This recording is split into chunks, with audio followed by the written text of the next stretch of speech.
When I first watched this film, it resonated with me very strongly, and I made a video on it with an attempt to explain the main character's actions and understand her motivation. More than a year after, I felt a strong desire to go back to the film, watch it again, and meticulously study every scene where Hunter, the main character, decides to take offense, to feel hurt, and slowly develop a psychological disorder. The main purpose of this video is to learn from Hunter's mistakes and speculate on how things could have been different had she chosen to react differently in all of these situations. Scene 1. The first scene we're going to study is the dinner scene. Hunter and her husband are at home having dinner. A little backstory before we start analyzing. Hunter is a homemaker. Prior to meeting her husband, she worked in retail and dreamed of becoming an illustrator. Selling what?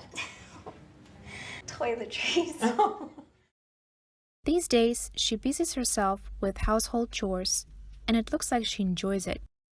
Even though it's just a regular night in their household, Hunter makes a really nice meal, puts on a beautiful dress, and wears bright lipstick. Wow, look at you. She makes an effort to create a nice and cozy home environment for the both of them. However, we as viewers can't help but notice that during the day she often gets bored, and we see her mindlessly playing games on her phone or watching TV. She's also not close with her family. Please, I won't get in the way. There's just no room, doll. And doesn't seem to have any friends to interact with. Taking all of the above into consideration, it is understandable that she's really looking forward to her husband coming home and having dinner with him. While this is perfectly fine to be looking forward to having a nice cozy night with your spouse, Hunter is creating excessive expectations about this dinner. And what happens at dinner? Her husband is on his phone. Even though he tells her politely that it's an urgent text and she knows it's work-related, she still gets offended, despite saying, Okay, sure. what she says with her mouth is not how she feels inside. Here, in this very moment, you can see how it spreads through her body, appears on her face. With his loud tapping on his phone, she sinks deeper and deeper into her feelings. In this moment, she starts having all these terrible thoughts about herself. All her low self-esteem issues come up to the surface. She's thinking how unworthy she is, how the world is so unfair and mean to her. And it's not even because of this situation, really. The fact that her husband got distracted at dinner only serves as a trigger for her. She probably starts remembering that her father raped her mother, that her mother never loved her and only criticized her, and couldn't wait to get rid of her. Let's imagine how it must feel to be Hunter in this moment. Maybe, when she gets offended, at first, she feels overwhelmed by a strong flame of fire appearing and growing in her chest. And then, as time goes and she gets over the situation, it slowly fades. And maybe this fading fire inside is even nice for her to feel.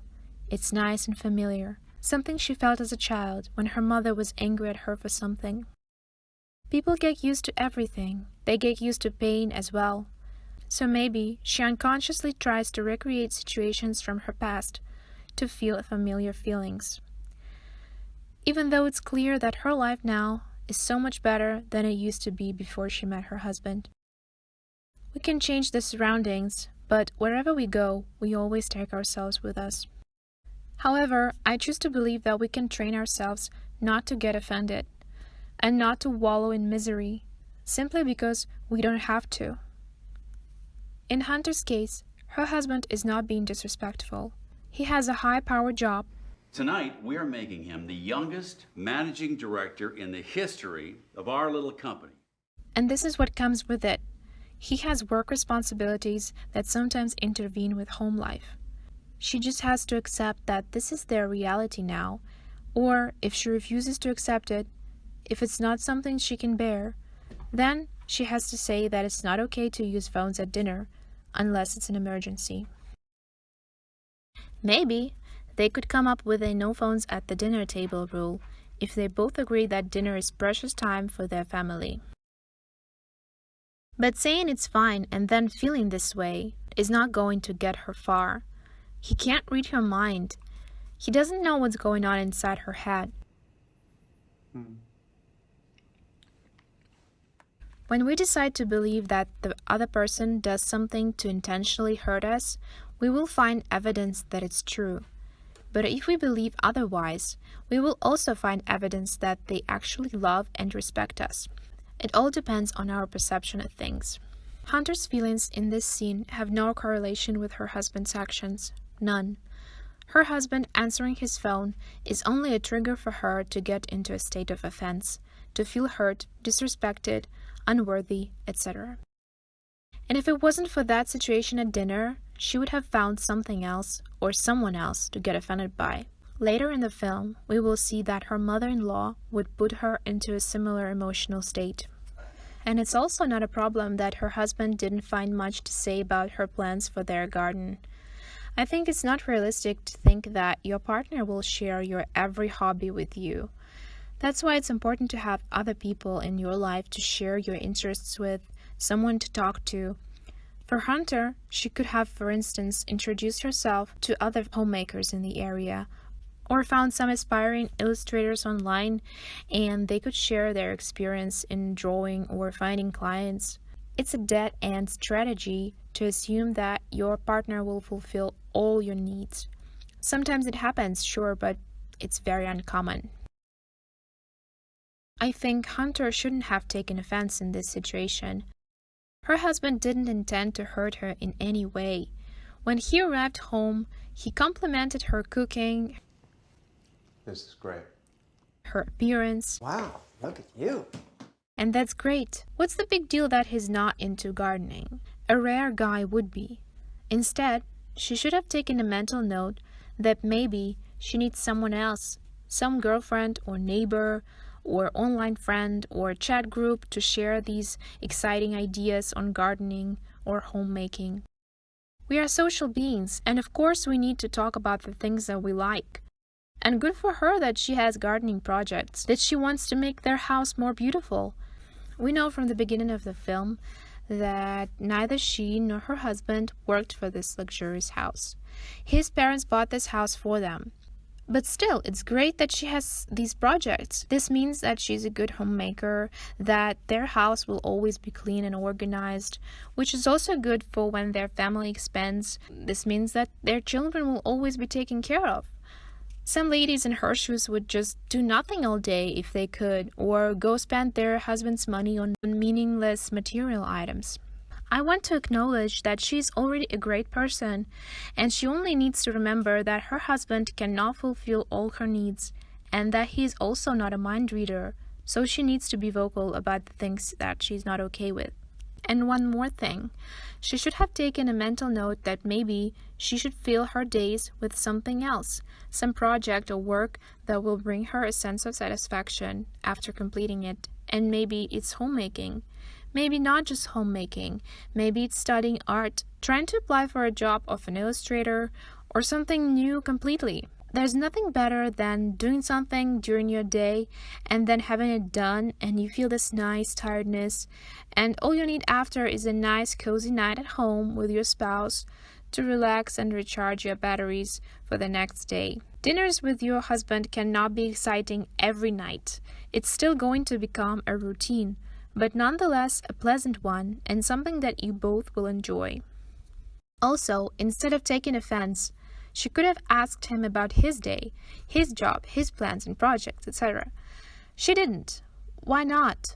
Because her focus was not on her husband, but on herself. She was deep inside her own feelings, and it's important to sometimes catch yourself when you feel that you're drowning in your feelings, your thoughts, your emotions, your worries, and put the focus on others, to show interest in others. It's healthy. It will be a nice and refreshing distraction from overanalyzing your own feelings. What can we learn from Hunter's experience in this scene? Before falling into warm and familiar arms of offense, stop yourself. Slow down, take a deep breath, and ask yourself, Why does this situation bother me so much? When you are about to get offended, it's hard to think straight because offense hits you suddenly and hard. It's like a wave of emotions that overwhelms you and prevents you from making the right decision. Therefore, slowing yourself down is so important. It's not easy to pinpoint what exactly evoked a certain emotion in ourselves. But I find that when we see characters on the screen and relate to the problems that they are having, analyzing them and thinking for them can be a good start, and this experience can actually help us understand ourselves better. So let's try to guess what were Hunter's reasons for getting so upset at dinner. She didn't interact with supportive people all day. In fact, she doesn't have any other supportive people in her life besides her husband. She didn't devote time to her passion. She put too much pressure of expectations on this dinner. She didn't vocalize her needs to her husband. While seeking support from her husband, she forgot to be supportive of him and didn't show interest in how his day went. All of the above created this destructive behavior. I mean, the action of taking offense, which later will lead to her psychological disorder. Like I said in the beginning of the video, Hunter's habit of getting offended is very close to home for me, and I'm also trying to kick this habit. It's not easy because it's like an automatic reaction. It's like a drug in a way. But it's possible to stop taking offense. Be consistent. Try to do it every time you feel you're about to take offense. Practice makes perfect. Scene 2. They are eating at a restaurant with the husband's parents. She's telling a story and she's being interrupted by her father-in-law. It was like this religious calling or something. He had to blow Oh, these by the way, kisses. Richie, before I forget, how was it left with the Carver people? We can tell that she's offended, hurt, and she doesn't attempt to finish her story. Instead, she tries to attract attention by making a loud noise while eating ice from her cocktail. I don't care. I don't think there's anything for it. Sorry. Yes, it's rude to interrupt a person, but it happens to all of us once in a while. And in most cases, the best way to react is simply not to take it personally and try not to pay much attention to it. Sometimes people interrupt you without an evil thought in their minds. I think that was actually the case at this dinner. In her father-in-law's mind, he probably just prioritized their business matters higher than hearing Hunter's story. Yes, it wasn't polite or kind on his part, but he works with his son, Hunter's husband, so work issues are going to come up every now and then, and it's just part of their life. How should Hunter have reacted? It would be a clever move to choose to believe that his interruption was not intentional and not to take it personally and not show it on her face that she's hurt. That would be mature. What is a better way to react in a situation like this? I think that ignoring this interruption can work really well if you decide not to take offense and you feel like no one hurt you on the inside. Clearly, for Hunter, that's really hard to do. She's used to feeling this pain inside, this hurt. It's so familiar that it's almost pleasurable for her. Here in this moment, you can see how it spreads through her face, inside her body. If you don't feel like ignoring the fact that you've been interrupted, you can wait for a pause in the conversation and bring up your story again. Like, so, I was saying, or, oh, hey, I didn't finish my story, in a light-hearted fashion. This time, the people you're with will definitely let you finish your story without interrupting you again. Turning this situation into a joke usually works very well. You can say, right, I know my story is so boring, I'll come up with something better next time. I believe that what you say is secondary. What is most important is to convince yourself that no one wants to hurt you. And even if they actually do want to hurt you, you are the one who either lets them do it by taking offense or doesn't let them by not taking offense. Again, like in the previous scene, catch yourself, stop, breathe, Ask yourself, why does this situation bother me so much? Why does it bother Hunter so much? Let's try to guess. It could be that she desperately wants validation. Someone to listen to her because no one besides her husband listens to her. Everyone needs their audience. Doesn't really matter if it's big or small. What's important is that they are like-minded people, people you can relate to, people who support you. You can exchange energies with them. Like me now, I'm talking to you and it feels good to be heard. To have people who listen to you because you share interests with them. A lot of people don't have their audience for different reasons, and you probably noticed that some people are so desperate to find someone to talk to that they start conversations with strangers, people standing in line in supermarkets. There are also others who just shout insults or angry comments at strangers, scold them for something, criticize them for something that they don't like, even though it's like perfectly fine behavior. These are all ways to be heard. You may think it's strange, but these people are so desperate and lonely that they don't care. They do it simply to stay alive in a way, to satisfy their need for validation, for someone to notice them. When someone interrupts you, it does feel unpleasant, but it shouldn't be as upsetting as it is for Hunter in this scene. It's clear that Hunter is too focused on her husband and his parents because they are the only people she interacts with, which makes them extra important for her, makes their approval extra important for her. She needs to let them know how grateful she is, how lucky she is. I'm just real grateful to Richie and you guys. I feel so lucky. She wants to please everyone, but this kind of goal is always bound to failure. Hunter, despite being in her mid-20s probably, is still looking for someone to substitute her mother and father. She needs to stop looking for parental figures in her life and become her own parent. Scene 3. The husband gets ready for work and notices that the tie she ironed is ruined. First of all, what I found strange is how she did not notice that the tie is ruined after she ironed it. Could it be that she did notice, but was too afraid to tell her husband about that? In any case, this situation wasn't worth getting so upset over as well. The husband is not angry at her, but at the situation. Sorry. Do you have another tie you can wear? Not one that goes with this shirt. Because he probably planned what he was going to wear, and that's fine. It just shows that he's organized. He even says with a smile, You can't iron a tie like this. It has to be steamed. You see? Oh, shoot. in a very light-hearted way. So he's definitely not angry with her. In this situation, she should accept that she messed up. She did ruin the tie, simply because it's true, and move on. The difference between her and her husband is that he will get to work and forget all about it, and move on with his day. And she will stay home and probably ponder on the situation, and maybe she will feel so bad that she will have to swallow another inedible object to feel better, to feel relieved. That's why we shouldn't be focused just on our relationships.